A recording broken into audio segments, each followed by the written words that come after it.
بسم اللہ الرحمن الرحیم رب اشرح لی صدری ویسر لی امری واحلل عقدۃ من لسانی یفقہوا قولی رب زدنی علما۔ السلام علیکم ورحمۃ اللہ وبرکاتہ۔ ویورز، جیسا کہ آپ سب جانتے ہیں، مدرسہ صراط مستقیم کی جانب سے باطنی گناہ اور ان کے علاج پر ایک سیریز دکھائی جا رہی ہے جس میں ہمارا ٹاپک حسد پر کلام چل رہا ہے۔ ہم نے پریویس ایپیسوڈز میں آپ کو حسد کی تعریفات، قرآن و حدیث سے اس کی مذمت، حسد کی قباحتیں اور حسد کی علامات وغیرہ کے بارے میں بتایا۔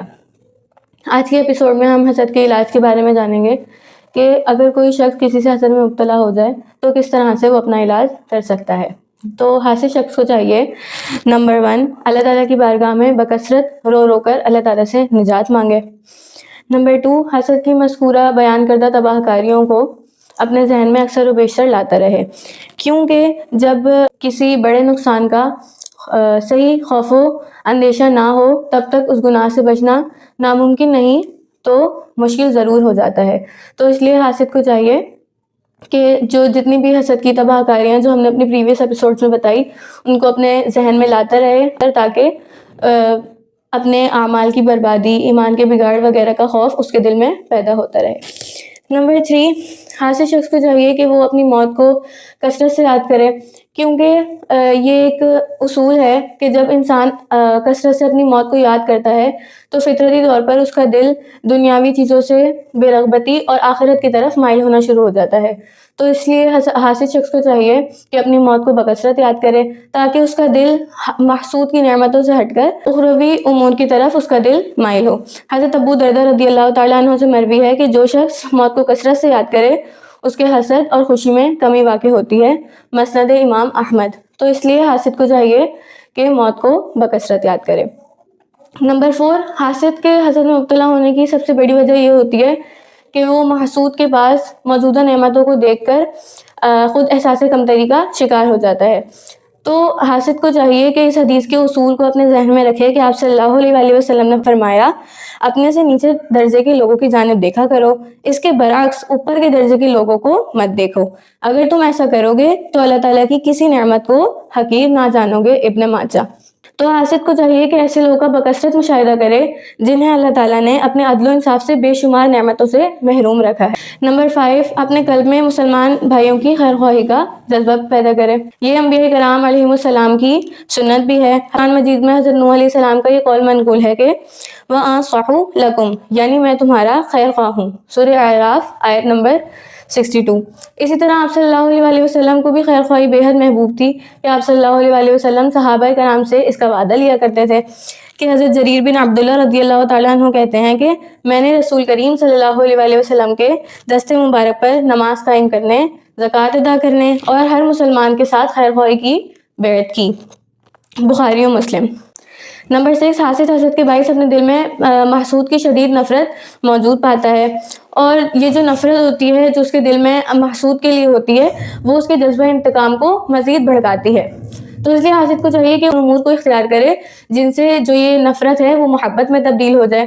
اب وہ امور کیا ہو سکتے ہیں؟ وہ امور یہ ہو سکتے ہیں کہ نمبر 1، محسود کو سلام میں پہل کرے۔ جب وہ سلام کرے گا تو ظاہر ہے اس کے دل میں اس کے لیے نفرت ہوگی، تو وہ جو اس کا دل ہوگا وہ اس کو کہے گا کہ نہیں، تم کیسے سلام کر سکتے ہو۔ تو اسے چاہیے کہ اپنے دل پر قابو پائے اور سب سے پہلے محسود سے جا کر مصافحہ کرے، اور اگر فتنے کا باعث نہ ہو تو اس سے گلے بھی لگائے۔ حضرت عطا خراسانی روایت فرماتے ہیں کہ رسول کریم صلی اللہ علیہ وسلم نے ارشاد فرمایا، ایک دوسرے کے ساتھ مصافحہ کرو، اس سے کینہ جاتا رہتا ہے، اور ایک دوسرے کو تحفہ بھیجو، آپس میں محبت ہوگی اور دشمنی ختم ہوتی رہے گی۔ مشکات المصابیح۔ نمبر 2، محسود کی جس نعمت کے باعث حاسد کو اس سے حسد ہے، اسے چاہیے کہ اس میں اضافے کی دعا کرتا رہے اگر شرعی طور پر ممنوع نہ ہو۔ مثلا محسود کے حسن و جمال سے حاسد کو حسد ہے تو وہ کیا کرے؟ وہ یہ دعا کرے کہ اللہ تعالیٰ وہ جو فلاں شخص ہے اس کے حسن و جمال میں مزید برکت عطا فرما۔ اسی طرح اگر کسی کی عزت و شہرت کی وجہ سے اس سے حسد ہے تو دعا کرے کہ اللہ تعالیٰ اس کی عزت و شہرت میں مزید برکت عطا فرما اور لوگوں کے دلوں میں اس کی محبت کو مزید بڑھا۔